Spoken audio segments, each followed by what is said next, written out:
ओम नमो भगवते वासुदेवाय। ओम नमो भगवते वासुदेवाय। ओम नमो भगवते वासुदेवाय। नारायणं नमस्कृत्य नरं चैव नरोत्तमं देवीं सरस्वतीं व्यासं ततो जयमुदीरये। नष्टप्रायेषु भद्रेषु नित्यं भागवत सेवया भगवती उत्तम श्लोके भक्तिर्भवती नैष्ठिकी। श्रीमद् भागवतम स्कंद 1 अध्याय 1 पुण्य की जिज्ञासा। ये अंतिम श्लोक है इस अध्याय का। श्लोक संख्या 23। ब्रूहि योगेश्वरे कृष्ण ब्रह्मण्ये धर्मवर्मणि स्वाम काष्ठाम अधुनोपेते धर्म कम शरणं गते। चूंकि परम सत्य योगेश्वर श्री कृष्ण अपने निज धाम के लिए प्रयाण कर चुके हैं, अतः कृपा करके हमें बताएं कि अब धर्म ने किसका आश्रय लिया है। तो अंतिम जो छठवां प्रश्न है शौनक आदि ऋषियों का, वो प्रश्न इसमें दिया गया है कि चूंकि भगवान श्री कृष्ण, इसमें कहा गया योगेश्वरे कृष्णे, अर्थात जो समस्त योगी हैं योगिक शक्तियों के स्वामी, योगियों के ईश्वर है, योगेश्वरेश्वर है। तो भगवान समस्त योगिक शक्तियों के स्वामी हैं।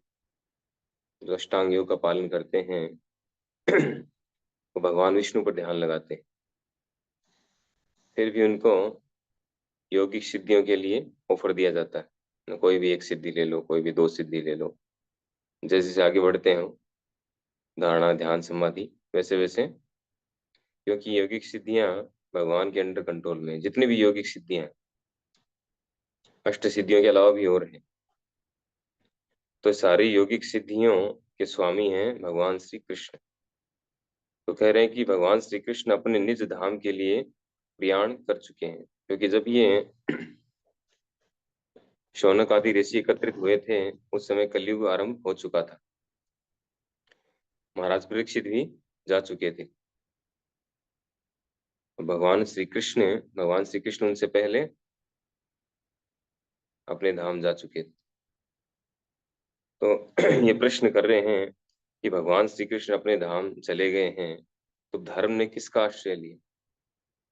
क्योंकि भगवान आते हैं यहाँ पर धर्म की स्थापना करने के लिए। यदा यदा ही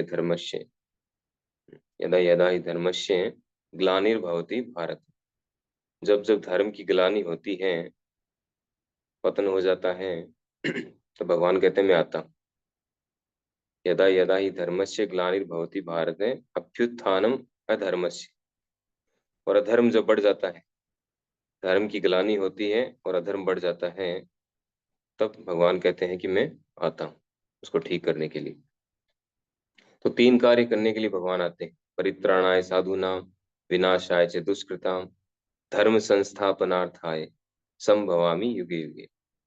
साधु पुरुषों का उद्धार करने के लिए, उनको आनंद प्रदान करने के लिए, परित्राणाय साधूनाम, विनाशाय च दुष्कृताम, दुष्टों का विनाश करने के लिए, और धर्म की पुनः स्थापना करने के लिए, धर्म संस्थापनार्थाय, धर्म की स्थापना करने के लिए, संभवामी युगे युगे, प्रत्येक युग में, युगों युगों में जब भी आवश्यकता होती है तब भगवान प्रकट होते हैं अपने अलग अलग रूपों में, आवश्यकता के अनुसार। और स्पेशली वो युग धर्म की स्थापना करने के लिए तो आते ही हैं। सत्ययुग में, द्वापर युग में, त्रेता में, कलयुग में चैतन्य महाप्रभु के रूप में आए, आकर के हरिनाम संकीर्तन आंदोलन का सूत्रपात किया उन्होंने। संकीर्तन एक पितरो, संकीर्तन के जनक हैं वो, संकीर्तन आंदोलन के। जिस संकीर्तन आंदोलन में हम जुड़े हुए हैं, उस संकीर्तन आंदोलन के जनक कौन है?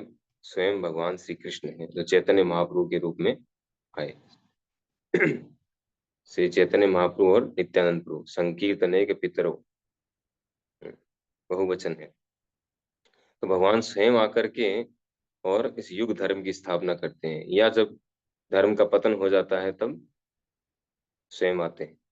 तो यहाँ कौन से धर्म की बात की जा रही है ना? गीता में हम पढ़ते हैं, भगवान अंत में कहते हैं कि सर्व धर्मान परित्यज्य मामेकम शरणम व्रज। सारे धर्मों को छोड़ करके और एकमात्र मेरी शरण में आओ। तो फिर धर्म क्या है, कैसे समझें इसको हम? कि कौन से धर्म की बात की जा रही है? एक तरफ तो भगवान कह रहे हैं मैं धर्म की स्थापना करने के लिए आता हूँ, है ना, चौथे अध्याय में कह रहे हैं, और अंत में 18वें अध्याय में कह रहे हैं कि सारे धर्मों को छोड़ दो और मेरी शरण में आओ। तो क्या है धर्म? तो गीता में सब कुछ दिया हुआ है, धर्म क्या है, अधर्म क्या है। तो वास्तव में एक जगह बताया गया है भागवतम में कि धर्मम तु साक्षात भगवत प्रणीतम। धर्म वो है जो भगवान के द्वारा दिया गया है, भगवान ने बताया है, वो धर्म है।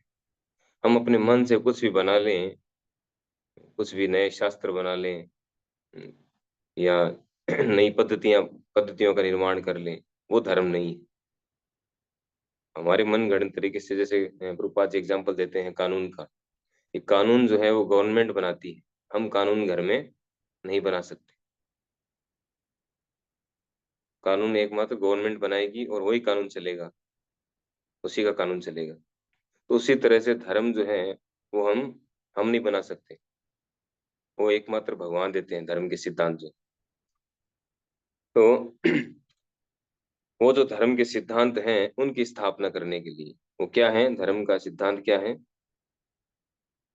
सेवे पुंसाम परो धर्म ये तो भक्ति यदोक्षज हेतु की अप्रतिहता ये आत्मा संप्रसिद्धति।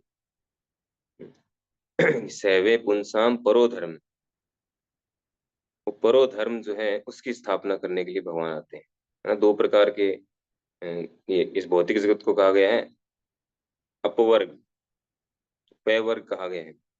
एक श्लोक में और बताया गया है धर्मस्य ही अपवर्गस्य। तो भौतिक जगत की तुलना की गई है पैवर्ग से। पैवर्ग में 5 शब्द आते हैं ना, 5 अक्षर आते हैं जो वर्णमाला है, क्या कहेगा से शुरू होकर के, उसमें पै वर्ग आता है ना, पै फै बै भै मैं, पै वर्ग आता है। तो उसमें क्या बताया गया, पै का अर्थ क्या है, परिश्रम। तो इस भौतिक जगत के जो भी कार्य हैं, जो कुछ भी जो हमने, चाहे वो धार्मिक ही क्यों ना लग रहे हो हमें, तो भगवान के अनुसार जो धर्म नहीं है वो सब केवल परिश्रम है। श्रम एवं ही केवलम।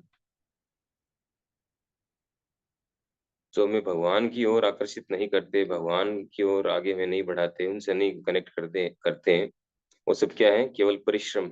श्रम एवं केवलम। तो पै से परिश्रम और फै से फल। परिश्रम का भी फल मिलता है। फल क्या है इस भौतिक जगत में? बंधन। तीसरा जो है पै फै बै, परिश्रम का फल मिलता है सुख या दुख के रूप में मिलता है हमें, उसको हम भोगते हैं, और उसको भोगने से फिर जो है नया क्रिएशन होता है, वो क्या है, बंधन, बै। पै फै बै, फिर भय, यानी भय उत्पन्न होता है। जो भी हम कार्य करते हैं उससे फल मिलता है, फल से फिर बंधन होता है। तो उसको फल को जब भोग करते हैं तो भय उत्पन्न होता है, ये आगे आगे क्या होगा, जो बीत चुका है उसका हम करते हैं पछतावा, और जो आगे होने वाला उसका कहते करते हैं भय। भय उत्पन्न होता है। अगला जन्म हमारा क्या होगा ये भी भय, हम जानते नहीं, वो अलग बात। तो भय उत्पन्न होता है, और फिर अंत में मैं, यानी मृत्यु, हम मृत्यु को प्राप्त होते हैं। फिर ये साइकिल फिर चलता रहता है, फिर दूसरा जन्म, फिर वही परिश्रम, फल, बंधन, ये चलता रहता है। तो पै वर्ग, इस भौतिक जगत के जो भी कार्य हैं, इन सबको पै वर्ग की कैटेगरी में लिया गया है। लेकिन वास्तविक जो धर्म है, अगर उसको हम फॉलो करें तो क्या होगा, धर्मस्य ही अपवर्गस्य, वो पै वर्ग से ऊपर की चीज है। उसके लिए हमें प्रयास करना चाहिए। नारद मुनि कहते हैं तस्यैव हेतु प्रियते ते कोविदो न लभ्यते यद ब्रह्मताम उपरियत है, कि हमें उस कार्य के लिए, उस वस्तु को प्राप्त करने के लिए प्रयास करना चाहिए जो हमें इस भौतिक ब्रह्मांड में ऊपर से नीचे तक अनेक योनियों में भटकते भटकते नहीं प्राप्त हुई, उसको प्राप्त करने का प्रयास करना चाहिए। बाकी जो चीजें हैं इस भौतिक जगत के, जो लाभ हैं, कष्ट हैं, लाभ हैं, जैसे हम कष्टों के लिए प्रयास नहीं करते फिर भी मिलते हैं, उसी तरह से इस भौतिक जगत के लाभ भी हमें मिलेंगे। डिसाइडेड है वो। हमारा प्रयास होना चाहिए भगवान के आदेश निर्देशों पर चलना, उनका पालन करना। तो धर्म क्या है? धर्मम तो साक्षात भगवत प्रणीतम। खुद ये बात यमराज जी बताते हैं यमदूतों से, कि जो भगवान ने कहा है, भगवान ने बताया है वैदिक शास्त्रों में, गीता में, वो धर्म है। इसके अलावा बाकी सब वो धर्म की कैटेगरी में नहीं है। तो उन आदेशों निर्देशों का पालन हमें करना है। रूपा जी यहाँ पे बता रहे हैं कि धर्म मूल रूप से साक्षात भगवान द्वारा स्थापित आचार संहिता है। जब भी धर्म के सिद्धांतों का दुरुपयोग होता है या उसकी उपेक्षा की जाती है, तो धर्म की स्थापना करने के लिए भगवान स्वयं अवतरित होते हैं। तो भगवत गीता की दृष्टि से हमें अगर देखेंगे तो हम जान पाएंगे कि वास्तव में कितने लोग हैं अभी जो धर्म का आचरण कर रहे हैं। चैतन्य महाप्रभु जो प्रकट हुए थे उनसे पहले बहुत ज्यादा बुरा हाल था। अब तो फिर भी चैतन्य महाप्रभु प्रकट होने के बाद में, संकीर्तन आंदोलन की स्थापना होने के बाद में, फिर प्रभुपाद जी ने जो शुरू किया है, मूवमेंट शुरू किया है, उसको आगे बढ़ाया है, कितने हजारों हजारों विदेशी तक जुड़ गए हैं इसमें। तो धर्म का पालन कर रहे हो, गीता की शिक्षाओं को, भागवतम की शिक्षाओं को अपने जीवन में उतारने, यानी भगवान के आदेशों का पालन कर रहे हैं। लेकिन उस समय तो बहुत बुरा हाल था। यदि पढ़े लिखे थे वो सब, पढ़े लिखे इन द सेंस जो वैदिक ज्ञान था उनको, मायापुर में उधर बहुत अधिक वैदिक ज्ञान में बड़े चढ़े थे, लेकिन धर्म का नियम को पालन नहीं कर रहे थे। तो उसकी स्थापना ना, इसकी स्थापना करने के लिए भगवान आए थे। तो जो भगवान ने जो सिद्धांत दिए हैं गीता में, उनका पालन करना, उनका पालन हो रहा है तो इसका मतलब सभी लोग ये जो पालन कर रहे हैं कम से कम वो धर्म की राह पर है। और जो उनका पालन नहीं करे अब करके, चाहे वो कर्म कांड कर रहे हो या और कुछ भी कर रहे हो, दूसरे दूसरे कम्युनिटीज जो हैं, भगवान को सेंटर में रख के भगवान के आदेशों से कार्य नहीं कर रहे हैं, तो इसका मतलब वो कोई धर्म के नियमों का पालन नहीं कर रहे हैं। वो अपने नए नए नियम बना करके कार्य कर रहे हैं। तो यहाँ पर जो प्रश्न है उनका क्या है, ऋषि मुनियों का, शौनक आदि ऋषियों का, कि जब भगवान जा चुके हैं तो धर्म ने किसका आश्रय लिया है?